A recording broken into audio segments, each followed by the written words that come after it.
ACB విచారణకు IAS అధికారి అరవింద్ కుమార్ హాజరయ్యారు. ఫార్ములా ఈ రేస్ కేసులో విచారణకు రావాల్సిందిగా ఏసీబీ నోటీసులు ఇవ్వగా ఆ మేరకు అవినీతి నిరోధక శాఖ కార్యాలయానికి అరవింద్ కుమార్ వచ్చారు.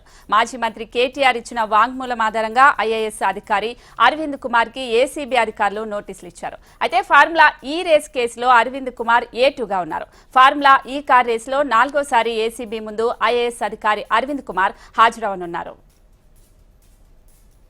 ఇదే అంశానికి సంబంధించి మా ప్రతినిధి ఆర్కే మరింత సమాచారం అందిస్తారు. ఆర్కే,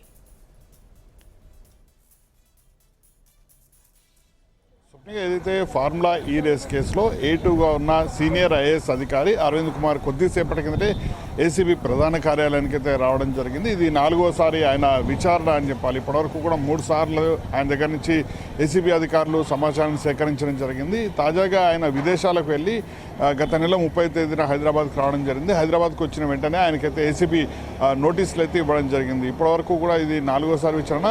ఇటీవలే జూన్ 16వ తేదీన కేటీఆర్, మాజీ మంత్రి కేటీఆర్ ఈ కేసులో A1గా ఉన్న కేటీఆర్ ఇక్కడికి రావడం జరిగింది. అనంతరం ఆయనకు సంబంధించిన విచారణ కొనసాగిన తర్వాత ప్రస్తుతం అరవింద్ కుమార్ని విచారించడం. ఇప్పటికే అరవింద్ కుమార్ ఈ కేసులో ఏసీబీ ఏదైతే ఈ ఫార్ములా కేసులో ఆయన అప్రూవర్గా కూడా మారినట్టు ఇప్పటికే సమాచారం అందుతున్న నేపథ్యంలో 16వ తేదీన కేటీఆర్ ఈ వ్యవహారానికి సంబంధించి ఏం చెప్పడం జరిగింది, ఆ వ్యవహారానికి సంబంధించిన మరికొన్ని ప్రశ్నలు అరవింద్ కుమార్ని అయితే అడగబోతున్నారు. అరవింద్ కుమార్ ఇప్పటికే ఈ వ్యవహారంలో ఎఫ్ఈకి సంబంధించి ఏదైతే ఫార్ములా ఈ ఆర్గనైజేషన్ ఉందో దానికి సంబంధించిన మొత్తం నిధుల మళ్లింపు మొత్తం కూడా పైన అప్పటి మంత్రి కేటీఆర్ చెప్తేనే తాను చేశానంటూ కూడా చెప్పడం జరిగింది. మరోవైపు A3గా ఉన్న అప్పటి HMDA చీఫ్ ఇంజనీర్ రెడ్డి కూడా, అంటే రిటైర్డ్ ఇంజనీర్ ఆయన, ఇప్పుడు ఆ రెడ్డిని కూడా ఇన్వెస్టిగేషన్ చేయడం జరిగింది. విచారణ ఇచ్చిన సమయంలో ఆయన కూడా ఇదే విషయాన్ని చాలా స్పష్టంగా చెప్పారు. అప్పట్లో ఎవరైతే కేటీఆర్ చెప్పడం జరిగిందో కేటీఆర్ చెప్పిన ఆదేశాలకు అనుగుణంగానే తామైతే పూర్తి స్థాయిలో వీటి నిధులు మొత్తాన్ని విడుదల చేయడం కావచ్చు, తదితర అన్ని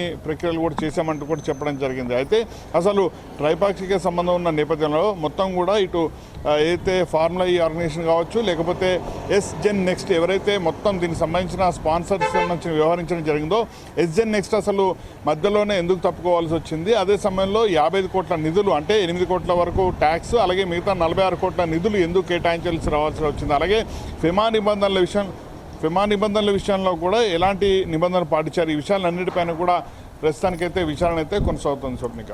right RK, thanks for the updates.